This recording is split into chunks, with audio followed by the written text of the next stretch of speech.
Shalom. Ya, puji Tuhan. Hari ini kita merayakan Paskah, kemenangan. Tuhan Yesus bangkit dari kematian, bukti kemenangan sejati. Ya, kita akan buka dulu Alkitab kita. Lukas 23 ayat 56b sampai Lukas 24 ayat 12. Lukas 23 ayat 56b sampai Lukas 24 ayat 12. Judul berikut kebangkitan Yesus, saya bacakan. Dan pada hari Sabat mereka beristirahat menurut hukum Taurat. Tetapi pagi-pagi benar pada hari pertama minggu itu, mereka pergi ke kubur membawa rempah-rempah yang telah disediakan mereka. Mereka mendapati batu sudah terguling dari kubur itu. Dan setelah masuk, mereka tidak menemukan mayat Tuhan Yesus. Sementara mereka berdiri termangu-mangu karena hal itu, tiba-tiba ada dua orang berdiri dekat mereka, memakai pakaian yang berkilau-kilauan. Mereka sangat ketakutan dan menundukkan kepala. Tetapi kedua orang itu berkata kepada mereka, "Mengapa kamu mencari Dia yang hidup di antara orang yang mati? Ia tidak ada di sini. Ia telah bangkit. Ingatlah apa yang dikatakannya kepada kamu ketika ia masih di Galilea, yaitu bahwa anak manusia harus diserahkan ke tangan orang-orang berdosa dan disalibkan, dan akan bangkit pada hari yang ketiga." Maka teringatlah mereka akan perkataan Yesus itu. Dan setelah mereka kembali dari kubur, mereka menceritakan semuanya itu kepada ke-11 murid dan kepada semua saudara yang lain. Perempuan-perempuan itu ialah Maria dari Magdala dan Yohana dan Maria ibu Yakobus dan perempuan-perempuan lain juga yang bersama-sama dengan mereka memberitahukannya kepada rasul-rasul. Tetapi bagi mereka perkataan-perkataan itu seakan-akan omong kosong, dan mereka tidak percaya kepada perempuan-perempuan itu. Sungguh pun demikian, Petrus bangun lalu cepat-cepat pergi ke kubur itu. Ketika ia menjenguk ke dalam, ia melihat hanya kain kapan saja. Lalu ia pergi dan ia bertanya dalam hatinya, apa yang kiranya telah terjadi? Jemaat dikasih Tuhan, sesuai dengan tradisi orang Yahudi, bahwa kubur di sana itu tidak seperti di sini. Kita mesti membayangkannya jangan seperti di sini. Kalau di sini digali, dimasukkan dalam tanah, ditimbun dengan tanah. Kalau di sana itu memakai gua, ya biasanya di pinggir-pinggir bukit, ya bukit batu gitu, dibuat satu gua-gua dan mayat Yesus pun dikuburkan di situ. Nah, ketika hari ketiga setelah Sabat, ya, sehari setelah Sabat, di sana Sabat itu Sabtu. Ya, kalau hari Sabtu itu semua beristirahat. Seperti dikatakan firman Tuhan tadi bahwa mereka beristirahat karena memang di hari Sabat gak boleh beraktivitas. Ya, sering saya sampaikan, kadang-kadang kakunya aturan itu sampai yang namanya hotel itu ada kamar yang dikhususkan untuk orang-orang yang Sabat. Nah, itu biasanya orang mau naik lift saja itu pun mencet tombol pun termasuk bekerja, enggak boleh. Makanya kadang-kadang digagas tuh yang cuman gini aja enggak boleh gitu loh.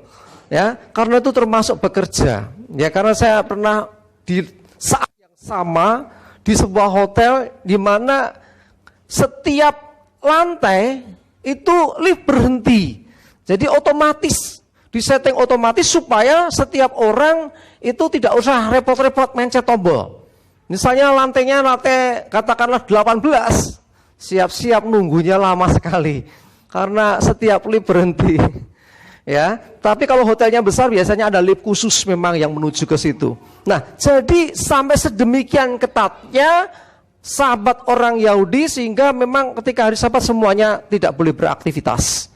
Nah, pada pagi-pagi hari pertama minggu itu, ya, jadi setelah lewat Sabat, hari Minggu itu datanglah ya perempuan-perempuan menuju kubur Yesus. Mereka membawa rempah-rempah. Tetapi betapa kagetnya mereka karena kubur di sana saya bilang tadi itu berupa sebuah gua yang ditutup dengan batu. Nah, pada waktu sampai di situ sudah terbuka. Kaget mereka. Lalu mereka masuk dan tidak ada lagi jenazahnya. Mayatnya nggak ada lagi. Mereka bingung apa yang terjadi. Ada satu kondisi yang menambah mungkin galau hati mereka. Hari sebelumnya mereka galau karena guru mereka, karena junjungan mereka. Ya, itu sudah mati disalibkan. Setelah dikuburkan, di minggu itu tidak ada lagi mayatnya. Itu satu pukulan yang sangat berat. Tetapi tiba-tiba berdiri dua malaikat berkata kepada mereka, mengapa kamu mencari dia yang hidup di antara orang yang mati? Dia pernah berkata, diingatkan oleh malaikat bahwa Yesus pernah mengatakan waktu di Galilea bahwa anak manusia akan diserahkan untuk mati dan bangkit kembali di hari yang ketiga. Dan sesungguhnya ini bukan hanya sekali dua kali. Kalau saudara baca di kitab Yohanes dikatakan bahwa seperti yang disampaikan kitab suci, artinya bukan hanya seperti perkataan Yesus, tapi kitab-kitab sebelumnya sudah menyatakan tentang adanya Mesias, yaitu Yesus Kristus yang akan menderita, mati dan bangkit kembali. Tapi mereka pada waktu itu orang Asia mikir lagi gitu loh. Nah, pada waktu Yesus bangkit itulah malaikat mengingatkan kepada perempuan-perempuan itu. Singkat cerita mereka balik, ya, hatinya campur aduk saya yakin. Bayangkan saudara, pulang dari kubur nggak menemukan tapi ditemui malaikat, campur aduk. Ada antara sukacita tentunya karena dia bangkit. Oh iya ya, dia pernah berkata, gitu loh. Diingatkan, oh iya, berarti Yesus hidup. Itu satu kebanggaan sukacita tersendiri. Tapi ketika sampai ketemu dengan murid-murid yang 11 murid kasih tahu, ternyata apa? Mereka nganggep perempuan-perempuan itu ngomong kosong. Ya, mungkin gitu loh. Jadi mereka tidak langsung bisa menerima hal itu. Mereka masih terlalu berduka. Mereka masih terlalu sedih. Sehingga nggak masuk akal itu. Ya, maka dikatakan tadi, tetapi bagi mereka perkataan-perkataan itu seakan-akan omong kosong. Loh, ini perempuan ini berjumpa sendiri dengan malaikat Tuhan, tapi dianggap omong kosong. Sehingga Petrus, ya salah satu murid Yesus yang sangat keras ini, dia lari menuju ke kubur itu dan betul, loh, oh bener-bener nggak ada. Apa yang telah terjadi? Ya, kain kapan itu bukan kapan-kapan, bukan kafan kalau kita menyebutnya ya. Kain kapan ya dalam terjemahan kita kain kapan itu kain kafan. Kalau kain peluh itu kain yang menutupi wajah jenazah biasanya pada masa itu. Nah, Petrus pun kaget. Loh, kok tidak ada? Apa yang terjadi? Saudara dikasih Tuhan, kalau kita perhatikan apa yang terjadi sesungguhnya itu sudah dinubuatkan. Ya, oleh kitab-kitab para nabi, kalau saudara pelajari kitab-kitab perjanjian lama, ada nubuatan-nubuatan tentang Mesias, tentang bagaimana dia akan menderita, salah satunya dalam kitab Yesaya yang kemarin sempat kita kutip dalam ibadah Jumat Agung. Ya, jadi Yesus itulah sesungguhnya dimaksudkan dalam Yesaya kemarin. Nah, bahkan Tuhan Yesus sudah menyatakan kepada murid-muridnya tentang dia yang akan diserahkan, dibunuh dan bangkit kembali. Jadi artinya apa yang dikatakan Tuhan Yesus itu tergenapi. Nah, makna dari kebangkitan Yesus, yang pertama, bahwa Yesus mengalahkan kuasa maut. Jadi kematian, alam maut tidak bisa menahan Yesus. Jadi alam maut, boleh dikatakan alam kematian itu sudah dikalahkan. Ingat, Yesus bangkit dari kematian itu membuktikan bahwa alam kematian tidak bisa menahan dia. Dengan kata lain adalah bahwa kuasa alam maut sudah tunduk. Dan itu kabar baik tentunya bagi kita. Kalau Yesus sudah mengalahkan alam maut, orang-orang yang percaya kepada Tuhan Yesus, orang-orang yang punya hidup yang kekal. Seperti Yesus bangkit dari kematian, orang-orang yang percaya kepadanya pun akan mengalami hal yang sama. Itu yang pertama ya. Jadi kuasa maut sudah dikalahkan. Yang kedua, makna kebangkitan Yesus adalah menunjukkan bahwa Yesus itu adalah Tuhan yang sejati. Jadi segala kuasa tunduk dalam namanya. Karena itu firman Tuhan berkata, di bawah kolong langit ini tidak ada nama lain yang olehnya seseorang manusia bisa diselamatkan kecuali dalam namanya, nama Yesus Kristus. Ya, dia sungguh-sungguh berkuasa di bumi, di surga, di bawah bumi, termasuk di dalam alam maut. Ini luar biasa. Yang ketiga, Yesus bangkit dari kematian, berarti dia menggenapi, ya saya sampaikan tadi, nubuatan. Jadi ada begitu banyak nubuatan dari kitab Kejadian, itu sudah menubuatkan tentang Yesus, terus menerus sampai akhirnya semua yang dinubuatkan sudah mungkin ribuan tahun yang lampau itu tergenapi. Dengan kata lain bahwa firman Tuhan yang pernah disampaikan tidak akan pernah gagal. Sekalipun seakan-akan tidak mungkin, seakan-akan tidak terjadi, tetapi kita mesti yakin dan percaya bahwa firman Tuhan adalah kebenaran. Sekalipun dalam hitungan manusia tidak mungkin, tetapi tidak ada yang mustahil bagi Tuhan. Jadi Yesus bangkit dari kematian itu sudah dinubuatkan juga. Bahkan sejak penderitaannya ketika dia disiksa, disalibkan sudah dinubuatkan. Jadi artinya nubuatan yang disampaikan kepada nabi-nabi Tuhan pada masa yang lampau itu tergenapi. Nah, wong Jawa ngaran iki ramalane digenapi atau terjadi. Ya. Oke, yang keempat. Yesus bangkit. Berarti perkataan Yesus juga terjadi.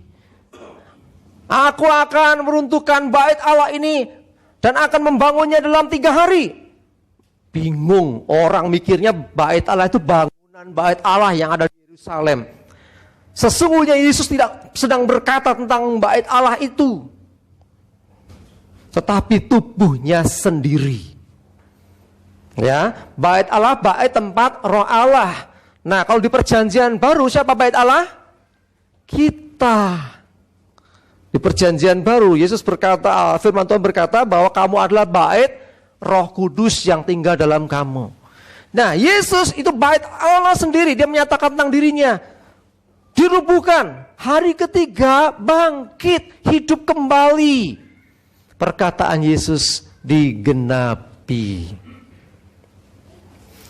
Berikutnya, kebangkitan Yesus membuktikan bahwa ada kebangkitan orang mati. Ya, jadi orang Saduki dan orang Farisi itu dulu berdebat tentang itu. Yang satu mengatakan tidak ada kebangkitan, yang satu mengatakan ada kebangkitan, utur-uturan. Nah, Yesus menyatakan melalui kebangkitannya bahwa ada kebangkitan dari orang mati. Coba deh kita lihat firman Tuhan ini terlebih dahulu. 1 Korintus 15, 12 dan 13. 1 Korintus 15 ayat 12 dan 13. Saya bacakan. Jadi, bila mana kami beritakan bahwa Kristus dibangkitkan dari antara orang mati, bagaimana mungkin ada di antara kamu yang mengatakan bahwa tidak ada kebangkitan orang mati? Kalau tidak ada kebangkitan orang mati, maka Kristus juga tidak dibangkitkan. Jadi kalau nggak ada kebangkitan orang mati, artinya wes mati ki bubar selesai. Saya yakin dunia hancur. Orang akan cari sak penake dhewe, orang cari senenge dhewe, pokoknya ya ngejar semua yang di dunia ini karena habis ini selesai. Itu bahaya sekali. Makanya Yesus ini membuktikan bahwa sesungguhnya akan ada kebangkitan orang mati. Dan Yesus adalah yang sulung atau yang pertama yang bangkit dari kematian dan tidak mati lagi. Ya, kalau yang bangkit dari kematian ada beberapa. Ya, kita contohnya ada Lazarus, ada anak muda dari Nain, ya ada anak Jairus. Ya. Jadi artinya apa? Mereka bangkit memang, tapi sekarang mati lagi.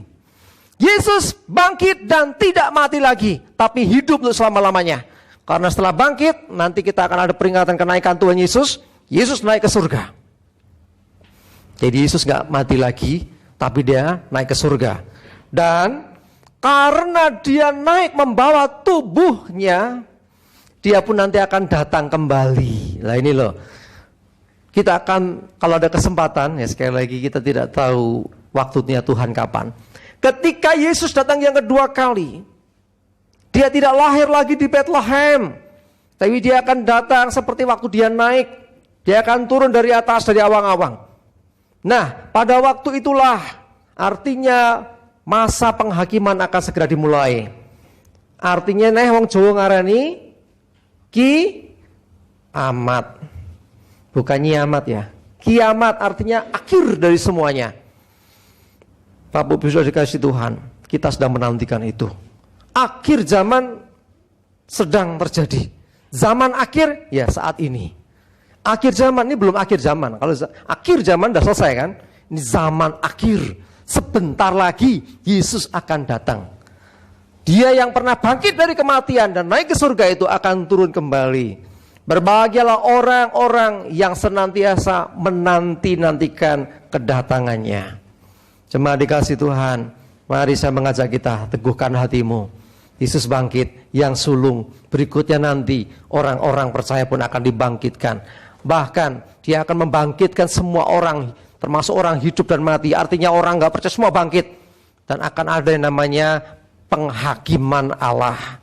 Itu adalah masa yang paling menakutkan bagi orang-orang yang tidak punya pengharapan. Bagi orang-orang yang percaya Yesus, tenang.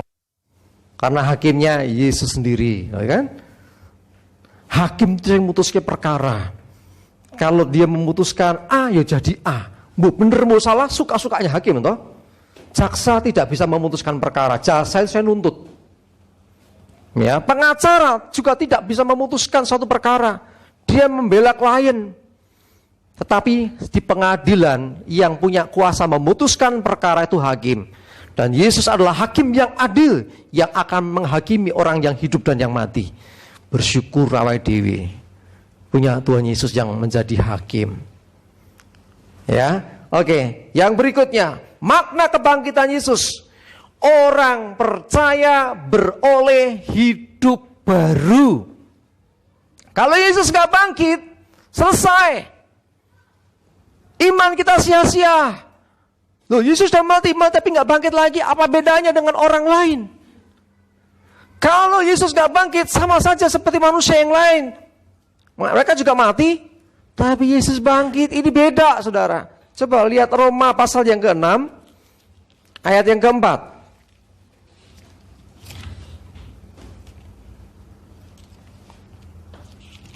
Roma pasal 6, ayat yang ke-4.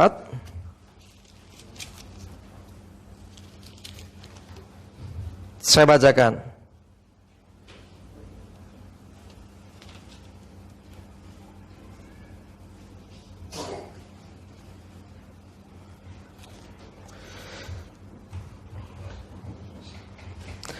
Dengan demikian, kita telah dikuburkan bersama-sama dengan dia oleh baptisan dalam kematian, supaya sama seperti Kristus telah dibangkitkan dari antara orang mati oleh kemuliaan Bapa, demikian juga kita akan hidup dalam hidup yang baru. Kemarin ada 3 anak-anak kita yang dilayani baptisan. Boleh berdiri di tempat yang kemarin dialami baptis. 1, 2. Ya, biar lihat semuanya. Inilah jiwa-jiwa yang sudah menjadi warga kerajaan surga. Amin. Ya, nama mereka tercatat dalam kitab kehidupan. Ya, silakan duduk. Terima kasih. Ya, dibaptiskan sama seperti kematian Yesus. Kalau Yesus pernah mati dan bangkit kembali, orang-orang yang percaya kepadanya dibaptiskan seperti itu, dan dia beroleh hidup yang baru di dalam Yesus. Ya, kalau Yesus nggak bangkit sekali lagi, hidup kita masih dalam ambang bahaya maut. Tetapi karena Yesus bangkit dari kematian, kita punya pengharapan. Kayak lagunya itu loh. Sebab ya hidup, ada hari esok. Suara saya bagus nggak? Rotok gerok karena mari-mari. Sebab ya hidup, ku tak gentar. Terus lanjutannya biar lali.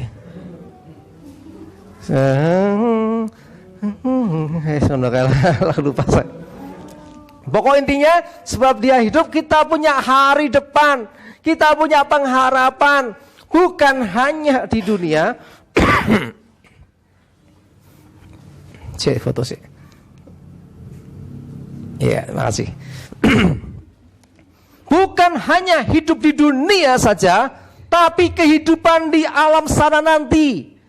Ya, tidak perlu khawatir lagi orang-orang yang percaya kepada Yesus. Dia menerima anugerah seperti Yesus yang telah bangkit dari kematian, kuasa yang sama terjadi atas hidup kita. Itulah kenapa kita diingatkan Tuhan untuk senantiasa mengadakan perjamuan kudus. Itu adalah kita mengingat pengorbanannya, kematian Yesus Kristus. Supaya kuasa yang sama, kuasa kebangkitan juga ada dalam diri kita. Maka dikatakan, inilah tubuhku, inilah darahku. Ketika kita terima, engkau tinggal dalam aku dalam engkau, firman Tuhan.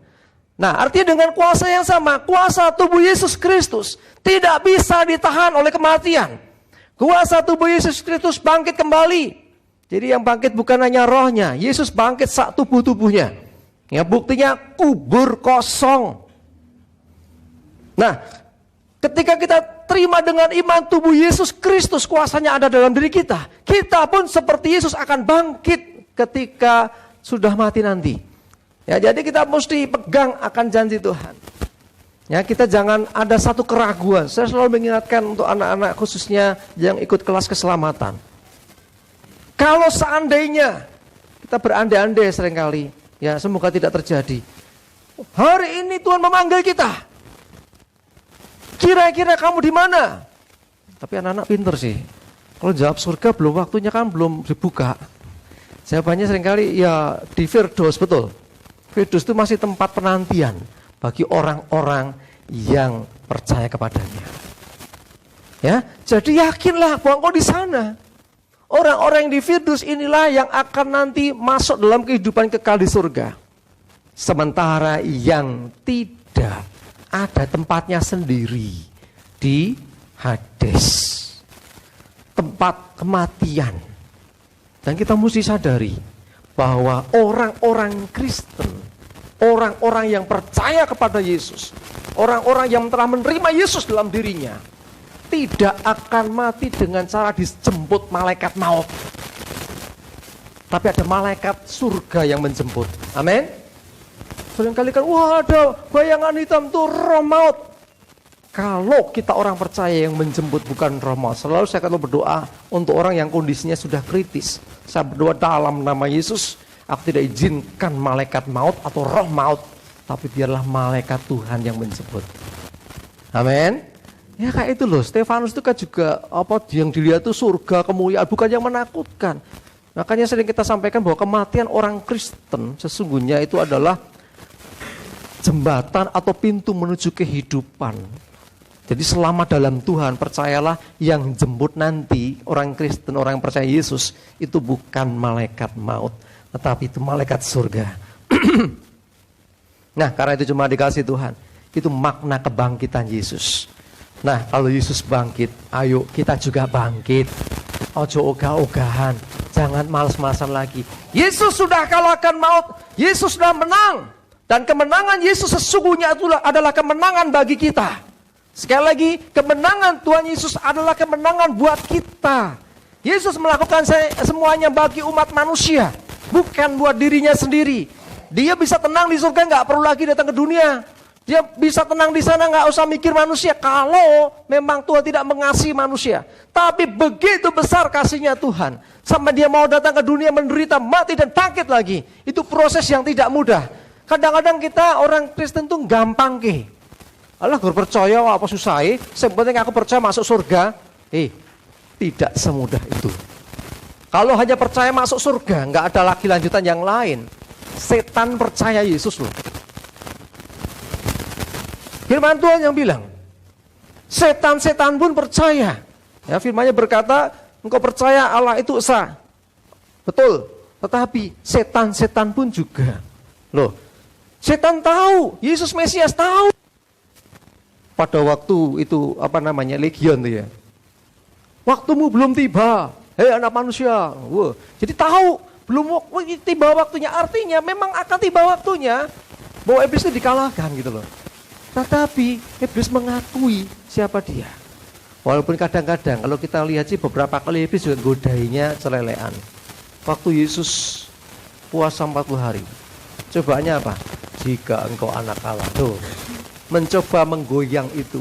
Ya, padahal sudah pasti gitu loh, Yesus tuh anak Allah. Tetapi coba digoyang. Nah, jadi intinya adalah kalau iblis saja tahu dan percaya Yesus Tuhan. Jadi kalau orang hanya percaya saja, apa bedanya?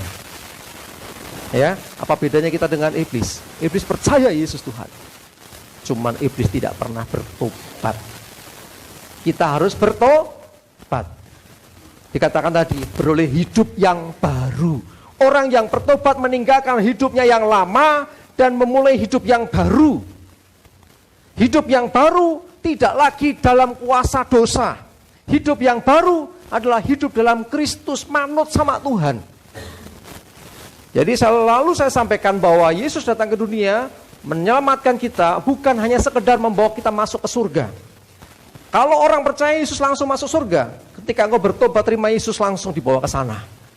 Tuhan masih tinggalkan kau di dunia ini karena ada misi yang harus dikerjakan. Tuhan mau pakai setiap hidup manusia, hidup saudara dan saya, untuk menggenapi rencana Tuhan. Pergi, jadikan semua bangsa muridku. Menjadi saksi Kristus. Kalau seluruh dunia sudah percaya Yesus, selesai.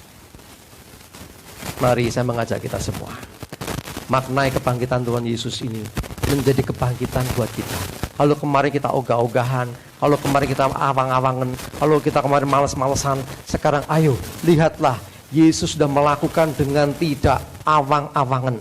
Yesus mengerjakan keselamatan bagi kita melalui pengorbanannya. Waktu dicambuk, waktu pikul salib, waktu dia dipakukan di Bukit Golgota. Itu semua untuk saudara dan saya. Buat kamu. Lah kamu kadang-kadang ogah-ogahan. Ayo bangkit, bangkit, bangkit. Amin. Ya, mari kita mulai hidup yang baru. Maknai kebangkitan Yesus buat setiap pribadi kita. Aku mau bangkit. Aku gak mau biasa saja. Aku mau bergerak lebih dahsyat lagi. Sebab Tuhanku sudah menjamin hidupku. Mau penaknya kayak gitu loh. Kita tidak disuruh mencari keselamatan sendiri. Keselamatan Tuhan sudah beri. Bagian kita adalah ayo sekarang kita melakukan apa yang menjadi kehendak Tuhan bagi hidup kita. Ingat, perbuatan kita itu bukan untuk cari keselamatan. Karena keselamatan sudah dibayar melalui pengorbanan Tuhan Yesus. Tetapi kita melakukan sesuatu, berbuat baik, menolong orang, melayani Tuhan. Itu bagian dari rasa syukur kita dan ketaatan kita kepada Tuhan. Karena kita sudah diselamatkan. Amin. Kita berdoa.